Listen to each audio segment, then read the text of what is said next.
Hey guys, Nary here from DrakeWingGaming, so if you know me on Twitter, the Gaming Dragon. Today I'm coming at you with another episode of Dawn Chorus. So, at the very end of the last episode, I actually asked Lake if I could, share a room with him, because he's going to be my best boy on this playthrough. I cannot wait to see where that goes. He's such a cutie. But anyway, guys, let's jump right back into it, shall we? Load, and there. Okay. Let me get a character here. Phew, that was more stressful than I thought it would be. But now all the tension I felt dissipates and I exhale with relief. My breath turns into a white cloud between us and the cold air. Thank you, Lake. You're really saving my life now. It would be great to have you there, really. Like having a sleepover, just none of us will be a host. That went really well. I hoped he would say yes, but I never expected he'd be this excited about it. Although, it would be better if you went and asked Jorgen, too. It's his room as well, after all. Oh, you're right. Okay, I'll go and ask him now. Fingers crossed. Okay, so I only need to ask Jorgen now. Unless I'd rather stay with someone else. I will ask Jorgen. I look around to locate Jorgen and see him standing not far from us, alone. He's looking through the finder, making fine adjustments to the telescope's position with the knobs. I really like the coat he's wearing, and the scarf is a really nice touch. Jorgen? Yes? Jorgen replies without looking at me, fully focused on his task, his moves precise and deliberate. How are you doing? Only now he looks away from the telescope, turning in my direction, a slight smile on his lips. Fairly well. Nice of you to ask. How about you? I see you're in a good mood, Jorgen. That is true. This gives me some hope. I haven't talked with him much. He always seemed so out of reach, encased in his own world. But this time, the starry sky reflected in his glasses almost obscure his eyes, but I can see that he's looking straight at me. Did you want something? I don't believe you came over here just to ask how I am doing. Oh, no. I mean, I'm interested in that too. Listen, you know that I was supposed to ask around who would let me sleep in the room tonight, yeah? Jorgen only nods, waiting for me to continue. So I asked Lake if I could stay with you tonight, and he agreed. But that's also your room, so I should ask you as well. Sure. Oh, great! That's really great! I hope you know that we don't have a free bed in our room. But I assume Lake knows what he's doing, and so do you. So I see no issue here. Just don't be too loud at night.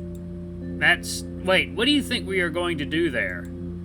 I feel the tips of my ears get hot from embarrassment. Oh, it's, none of my business. In any case, I don't mind you staying with us. Thank you, Jorgen. No problem, Carvin.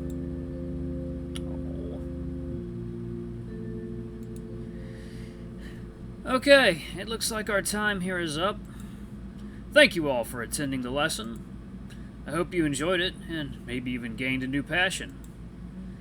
Supper is already waiting for you in the cafeteria. You're free to take it with you and eat anywhere you like. Have a good night, everyone. Zoop! We walk back towards the guest house, joining the small crowd of students heading to the cafeteria. That was fun. I should get a telescope sometime, but even without it, the sky here is stunning. Yep, I enjoyed it more than I thought I would. Why did you sign up for this if you thought you wouldn't enjoy it? Frankly, I had no idea what to expect. I was curious how it would actually look, and I was not disappointed. Oh, that's beautiful. Is that what you normally do at the university? Not really. We're more often analyzing data from telescopes and looking through them. Not that it's less interesting, just more abstract. The cafeteria is already crowded when we enter, filled with the buzzing voices of many animals of different species. Most of them are just queuing up for the table with food, but some are already sitting around the tables and eating. Are we eating here, or do we want to go somewhere else? I thought of eating in our room. There's enough space there, and it would be quieter. I second that. I like the quietness of our room. The queue is progressing fast, so in a few seconds we're at the table with food already. Looks like each of us got an individual paper plate with 2 sandwiches and a slice of some cake. Small bottles of still water are standing in rows next to the plates. We each take 1 plate and a bottle and leave the cafeteria. Hold up, guys. Let me plug in my headset. I had no idea my battery was going to be low. 1 moment. Apologies for that. Entertaining stuff. Here we go. Yes. You know, this is how it goes sometimes. Okay. I'm done buying time. Plugged it in. Oh, man. I can't believe the day is almost over. I had so much fun today.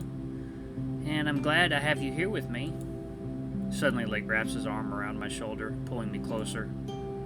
He does the same to Jorgen, and as I look over at the bat, he turns his head away.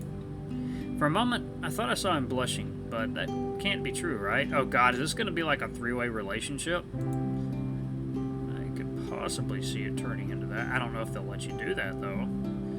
And I'm glad you took me in. Thanks again, both of you. Oh, it's my pleasure. We left the buzz of the cafeteria, and the only thing audible now are our rhythmic paw steps on the thick carpet. The lights in the corridor are half dimmed, giving it a quiet, intimate feel. I really like it here. Okay, let me open the door. And come on in. The room is just the same as the last time I'd been here. Only now there's a book lying on Jorgen's bed, and there's no light from outside. I'm not really sure where to sit, so I just walk up to the window so I'm not standing in the way. Ah, his wings. He's cute. That's right, he's a bat. He has wings. He has membranes. Why are you standing, Carvin? Oh, right, we only have 2 chairs. Sorry. Okay, I have an idea. Jorgen, can you help me? Grab the other side. Sure, coming. Lake and Jorgen put their plates on the table and lift it, then move it between the 2 beds. Okay, now we can sit together. Slightly lower. Both Lake and Jorgen sit down on their respective beds, and after a moment of hesitation, I put down my plate on the table and sit down next to Lake. Lake's arm brushes against mine as he extends it to grab a sandwich. It's quite a nice sensation. His fur is soft and pleasant. Oops, sorry. I took some instant ramen with me in case we wouldn't get enough food, but this looks like enough. I finally take a better look at the food we've been given. 2 rye bread sandwiches topped with slices of some dark cheese and sprinkled with pepper. Simple, but looks good. Especially considering I'm already pretty hungry. A slice of apple cake is deliciously browned on the edges and smells faintly of cardamom and cinnamon. Next to me, Lake stares at the cheese sandwiches with a look of full suspicion. Is that what I think it is? If you think it's brunost, then yes. Brunost. Oh, I know what that is, although I never tried it during my 4 months of living here.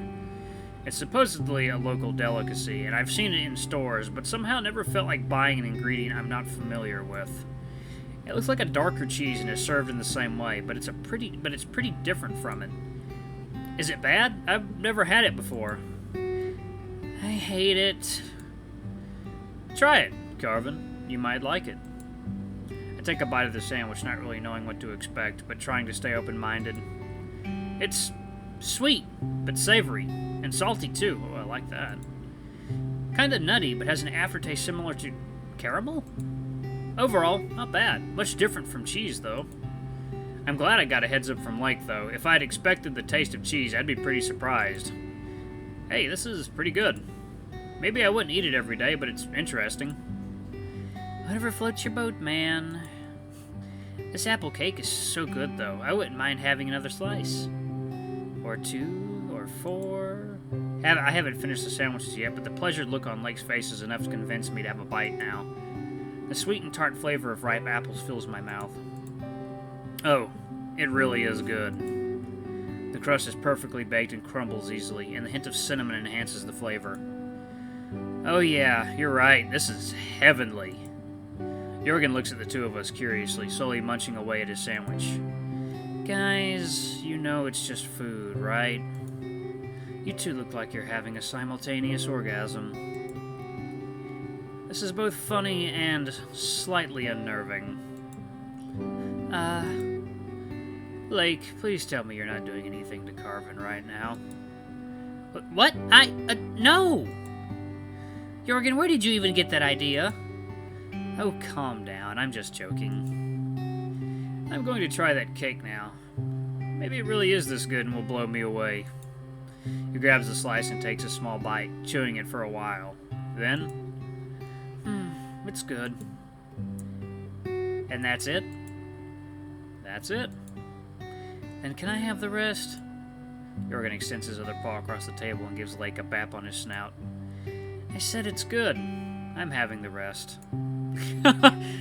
Aww. Aww. Lake, who already finished his food, takes out his phone from his pocket and starts writing a message to someone. I turn towards Jorgen, not wanting to peek. Funny. Sorry, guys. Funny. This made me think of Murakami. An easily noticeable feature of his writing is that the way a character eats always says a lot about their personality. Looking at how you devoured your food, I'd be concerned about what that would say about you. Maybe that I'm passionate and fierce, like a lion should be. Or that you're an inexcusable glutton. I don't know if it's the stargazing that put him in a good mood or simply the nighttime, but Jorgen seems much more relaxed and approachable now during the whole day. I mean, he's a bat, isn't he? Isn't he, like, nocturnal? Or maybe it's just because it's not the first time we talk and he feels more comfortable with me already. There's a certain gleam in his eye that I didn't notice before. You really know how to put me down, don't you? I know you can take it. You know I'm just messing around. I wouldn't do the same to Carvin here. That's considerate of you. It'd be fine, though. Don't worry. I can take some teasing. You seem like quite a wholesome person, Carvin. It wouldn't feel right. Oh. I don't know if it's a good or bad thing. I'll be back in a moment. And that's where I'm going to pause the video. Alright, guys. Thank you so much for watching. I've got a new Let's Play series up for Echo. It's a new furry visual novel that I helped fund on Patreon. I'm very much looking forward to getting through that. Some of my subscribers have told me that it's quite a trip that I'm in for some shit. But yeah, anyway, guys, please like, subscribe. Oh God, I forgot my whole shtick. Don't forget to like, subscribe, ring that little notification bell until the next video. I love you all. I'll see you next time. Might want to go get some cake. Bye-bye!